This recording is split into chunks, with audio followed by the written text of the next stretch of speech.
Hey, it is turn 9 in Andromeda, and people are starting to run out of places to go that don't have other people's flags on them. So it is peaceful between nations for the most part at the moment, wondering how long that's going to last. Ermor has had a fairly productive turn, and Kailum is agreeing to borders kind of along this cave back here you can see behind the message. And he's talking about the advantage that water nations have on this map, and he thinks it's a good idea to keep tabs on them with other land nations. And a quick message from Russ. You remember last turn, Russ had a scout on the province that Ermor ran some mercenaries into with the elephants. So this message basically amounts to, I saw it. And Ermor casted astral projection onto this province. And I think the idea here was to see which way to go with this expansion party after taking Sinkhole Swamp. And he happened to cast it the moment that Helheim was invading it. So he has witnessed this battle here. And he has also witnessed Helheim's Bless for this reason. And these units are stealthy and glamored, so even though Ermor knows that they're there, they're not going to show up on reports. These are the results of the battle at Sinkhole Swamp and no casualties. And if you remember, he threw what was remaining of his mercenaries at this enormous group of undead. So we'll just go ahead and see how they did, just for shits.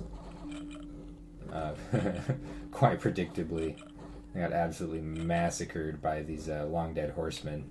And no! He did end up taking a few out, which might help whoever ends up expanding there eventually, but I think he was just trying to get some extra value out of these mercenaries that he decided that he wasn't going to need anymore. And then this was his check on the ancient woods. He might have been doing this in case Helheim had no province defense, just to, create diplomatic tensions, possibly get a province out of it. Or maybe this was some high IQ play to check the bless. Because if you see here, Helheim has Van Heerses as commanders on their PD, and they're going to bless themselves. So you can actually check out their bless by doing something like this. And he just has a commander on retreat, so it's not too likely to end up being killed in a little stunt like this. And shit's crazy in Ermor. They found a huge-ass dead dragon. They're not quite sure how it died, but they did manage to get a ton of valuable stuff out of it. The dragon scale mail armor is pretty cool. I like it for its morale bonus. It's pretty good on certain thugs. And then there happened to be a lava lake on Sinkhole Swamp. This is a site that I really like because of the diversity. It can be found with fire mages, and then you also get water gems. Still recruiting some Ichthyeids here, probably planning on dipping into the Triton Sea. Looks like between these two armies and moving more from his capital, he's going to have pretty good projected power into this region right here. And he's moving Octavianus up into Helheim's territory, which increases my suspicions that these guys might not get along. He's also not recruiting the horticulturist, even though he has the gold for it. I mean, it's just a really cheap site searcher. I'd want to get that going. But it looks as though things have closed up here pretty tightly, and now this is the last remaining frontier. Now, Sarmatia has thankfully had a less eventful turn this time around. They've taken a lossless fight at Two Spruce Forest, and we'll go ahead and watch the one in Earthshell Mountains, just to see how the Oreopatas do. And you'll see that, he has them on no hold and attack, just immediate attack with the Divine Blessing.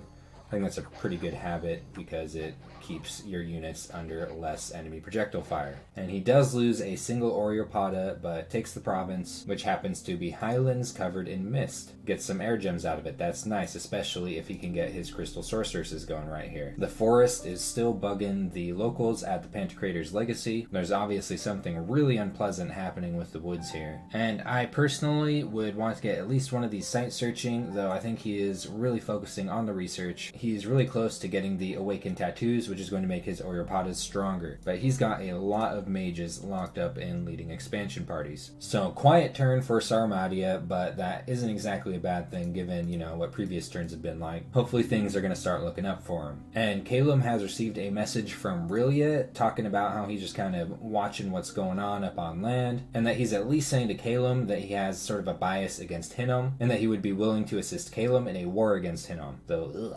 freaking R'lyeh's gross. Kailum's had several expansion battles, very few losses. We'll go ahead and watch the one in Trollwoods because it is against Tribe, and this can be a little tricky for Kailum sometimes due to all of the projectiles and the fact that Kailum's good expansion units. Oh. Instant hit on one of the commanders. That's pretty good. This one's berserked and running forward. Look at him go.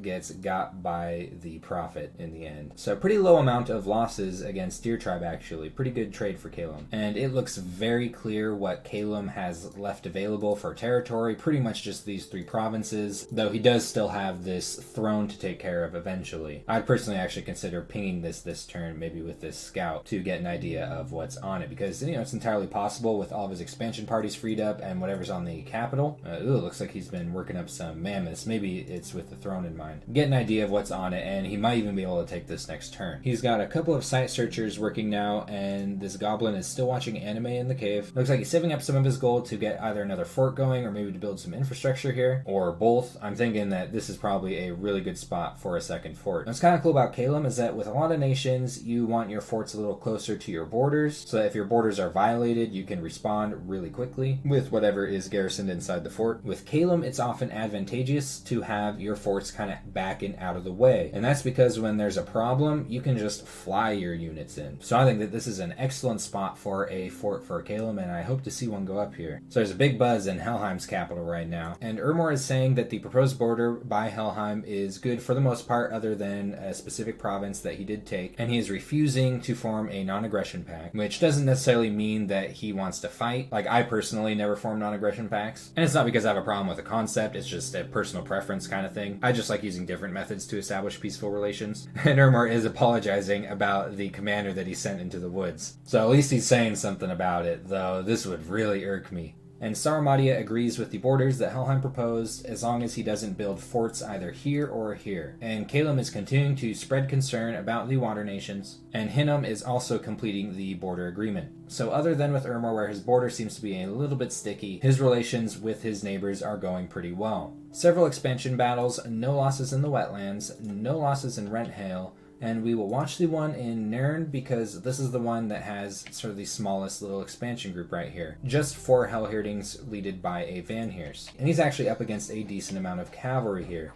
But he does have his Vanheers assisting in the attack by coming in along with his Hellhirdings after Blessing, which gives this expansion party a little bit more power to push, and manages to go up against a decent amount of cavalry without losses. And then when he finally does capture Nirn, he finds out that it's full of a bunch of hippies. So he's got a decent amount of expansion continuing up north. Now that he's got a border agreement with Hinnom, he can take these provinces at his leisure. He's moving a fairly sizable expansion party up into Utavania, the province that Ermor ran his mercenaries into last turn. And he's recruited a commander here to move the Hellhirdings that have been sitting here onto this province, which may or may not work out. They're not going to be able to be blessed, so I'm not 100% sure who's going to come out on top in this fight. Also here at R'lyeh, he has a cute girl factory, so pretty nice thing to already be established, especially because he is in fact a blood nation, and thus far doesn't have any kind of way to generate blood slaves. This is a really nice thing to find early on. That's a lot of blood slaves per turn. But this here is probably the most interesting movement of the turn, and that is because if you remember, Ermor is also moving here. So there's going to be a bump. Now I'm just going to go ahead and show you the armies that are moving here, and you can go ahead and be the judge as to who's going to win this fight. And this is what Helheim is moving on. Now Helheim does have the most disgusting bless in this game, at least at the moment, but Ermor's bless is not that much worse. Ermor does have a rainbow bless, just like Helheim, and it's really chunky too. So even though I have a pretty strong idea as to how this fight's going to turn out, it's still going to be really exciting to watch in the next episode. And because of the shape of Helheim's expansion, it's actually been a little bit deceptive as to how good it's been. Like, by the time he's done expanding, if he takes this province, and eventually he should be taking these 3,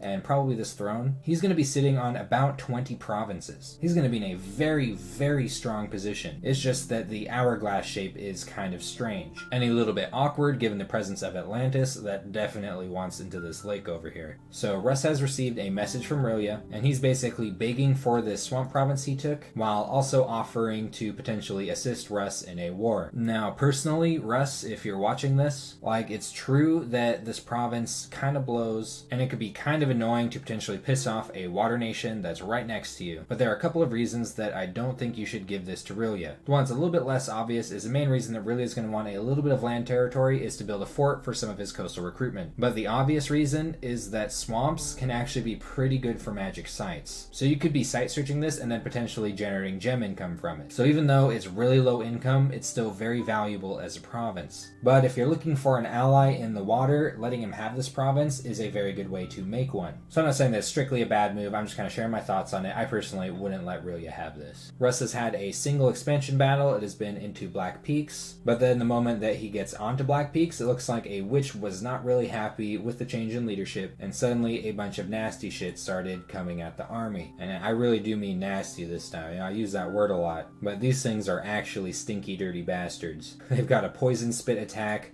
poison bite, poison cloud, and are also ugly as hell. So there's not really any avoiding this. It happened right as he came onto this province. Pretty big bummer, because now all of his skin shifters are taking tons and tons of poison damage. And he does lose a few of them. He almost loses all of them. So 3 skin shifters down along with the rest of his Russian warriors, and 2 of them were just because of the poison damage. So very costly province, and hopefully he'll have enough power left in this expansion army to go after Dumna. Check out this guy right here. Cursed, diseased, he has lost both of his arms, never healing wound, chest wound, a limp, and all he can do is kick like some fucking Black Knight shit from Monty Python. But he still berserks and turns into a bear, and it's just hilarious to think about this guy in bear mode running around on his hind legs just biting stuff. So finally taking back the province that Atlantis took, does see that it does have a decent amount of PD now, which is a bit of a slap in the face from Atlantis, especially after talking about a nap. But at least his territory, though it's not the biggest, seems to be consolidating alright, especially if he can manage to take this province right here. And Hinnom has received a couple of messages. One of them is a border proposition from Kailum, and he is proposing this line right here as the border between their nations. And the other is just a comment from R'lyeh saying that he's happy to not be seeing Hellblessed Rephites. Hinnom's had a couple of expansion battles, no losses in Ultima Delca, and we'll watch the one against Cavalry just to see how his Dawn Guard does against a little bit of heavy. Wow, those things routed extremely quickly. So 0 losses, though he may have lost 1 or 2 of his units if the cavalry didn't rout so fast. And he's been lopping off some heads of some heathens in Giant Spine. It's upsetting the locals a bit, but you gotta do what you gotta do. And his expansion is pretty cozy at this point. He's just gotta bust out these 2 provinces. Might be able to pick up some stuff down here. And at some point he's gonna have to get a little expansion party up into Flatglades, which Helheim has agreed that he can have. Now there is an interesting movement in this turn though, and that is this expansion party right here into Bakar. If you remember, Sarmatia is moving this expansion party into Bakar. And unlike some of the other bumps we've seen, this one isn't immediately as clear. Oreopatas are pretty tough, though Sarmatia's Bless isn't too disgusting on them. And Dawn Guard does a lot of damage, and he's got almost twice as many of these units as what Sarmatia is bringing to the table. And another consideration is who ends up fighting the Ictiids first. Ictiids have nets, they're a little bit obnoxious, and might do some destruction to whichever army that they fight. So it'll definitely be fun to see what happens next turn. And Atlantis has received a message from Russ telling him that he's going to take back the province. That is, just should be his anyway. And Atlantis has had a battle on the throne province that's in his domain. He's brought a lot of crap to this fight. And fortunately for him, the opposition doesn't look too bad. He's got a few Amber Clan mages with a little bit of variance in their paths. Definitely stronger than the mages that R'lyeh had to face, but not super scary. So let's see how this one turns out. Stuff just gets erased in front of these deep ones. So only 6 losses from Deep One Spearmen against all of this. And now he's got a pretty sizable mass of these down in the water, as well as access to the Throne of Bureaucracy. Now this is probably the most important throne that a water nation can get a hold of in this game specifically. And the reason for that is that this has a huge Dominion spread, as well as a Dominion conflict bonus, which means that his Dominion candles are more likely to win out against other Dominion candles. And that is extremely important for a water nation. Even in just regular games, that's very important because water nations can often struggle with their dominion. Because if you look at this, water provinces tend to be kind of large, so they end up having a lot of dominion push from land provinces. Now, when I initially saw where the thrones had spawned on this map, my first thought was that the land nations could try to dom kill the water nations to solve the throne problem. Build some temples on the forts, get some sacrifices going, and then just cook the water nations with their dominion. But if Atlantis claims this throne, that's going to be significantly harder to do. Now, he's not claiming it immediately. In fact, he's moving all of this shit right here. Maybe he is thinking about moving through Helheim's territory into this pond after all. And also, if he does claim this throne, it actually does cost 100 gold per turn to have this throne activated. So it might be why he's not too keen on collecting it yet, but definitely extremely lucky for him to get a hold of it. Especially because that means that a land nation isn't getting it. You know, if a nation like Kailum got a hold of the throne of bureaucracy, like that's what this was, his dominion would be getting pushed hard into the pond. And Atlantis might get dom killed, so extremely fortunate throne. Which in turn is very unfortunate for the land nations because water nations already kind of do have a bit of advantage on this map. So could end up being one of the most important developments in this game. We'll see. And he's got a couple of events. Someone's scared of sea bandits and they're boosting the defense in this province. And then the locals in the Whalewind waters are really superstitious and everyone is freaking out just because of a few rumors. So Atlantis seems to be moving everything over here. We'll see what's going on exactly. I'm expecting that he's almost certainly planning on moving into this pond right here. And in R'lyeh's waters, Sarmatia is talking to him about going up to Enchantment 5 for Horde of Skeletons with plans on fighting Helheim. And he's also saying that he's willing to trade R'lyeh Amulets of the Fish in exchange for trade and maybe some help with the battle against Helheim. And he's saying that he is getting enough water gems that he'll eventually be able to empower one of his crystal sorceresses to do so. Giving R'lyeh Amulets of the Fish is so goddamn funny. There are other land nations in this game that want to strangle Sarmatia over this message. And Russ is saying, yeah, R'lyeh, you can have that little piece of swamp, just don't take anything else above the water and we're cool. And we'll go ahead and watch R'lyeh's only expansion battle where he's up against a decent amount of Shark Tribe. And this time he's put his wet ones in front to take the brunt of the attack. Probably a pretty good idea considering Shark Tribe can be a little bit destructive. And the wet ones did take most of the hits in that, so they did serve their purpose there, and now they are looking for employment elsewhere. So R'lyeh has still got this rock wall going. Looks like he's finally getting a proper non-mage commander to do so, maybe to free this up for site searching or research. And it looks like he's also beginning recruitment on Triton Knights, and he's actually doing this in a couple of provinces, which is pretty interesting. They're very good units, so I don't blame him for doing this. In this province he just took, there's some magic seaweed, so he's getting some nature gems, pretty nice. And now he's moving this ragtag expansion army he's had moving around into the Sea of Plenty. This is a kelp forest province, which means that it's kind of like a farm and has a decent chance of having good income. He's getting some slave guardians going up on his capital, and he still does have this province to take. This one over here, this throne, he's still got a little bit to do here. But given that he's a water nation and he's got peace with Atlantis, he can take his time and take these provinces at his leisure. So this has been turn 9 of Andromeda. We've got a couple of bumps coming up in the next turn, and I will see you in the next episode.